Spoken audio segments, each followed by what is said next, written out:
వేమిరెడ్డి రావడం తెలుగుదేశం పార్టీకి నెల్లూరులో పండగ అయిపోయింది.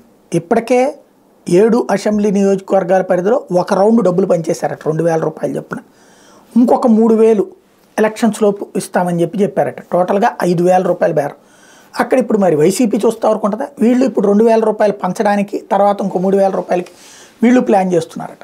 ఓవరాల్గా నెల్లూరులో వచ్చేటప్పటికి అటు విజయసాయిరెడ్డి డబ్బులు తీయాల్సి ఉంటుంది. టోటల్గా చూస్తే Nellore parliament highest costliest segment కాబోతుంది.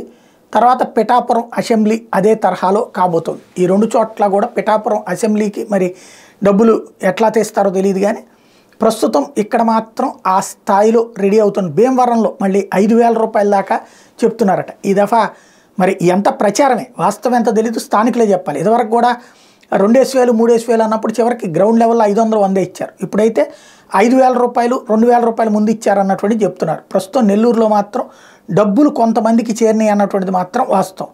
ఇంకా చేర్చేటువంటి ప్రయత్నాలు జరుగుతున్నటువంటిది అయితే నడుస్తుంది. ఎక్కడి దాకా వెళ్తుందో చూడాలి.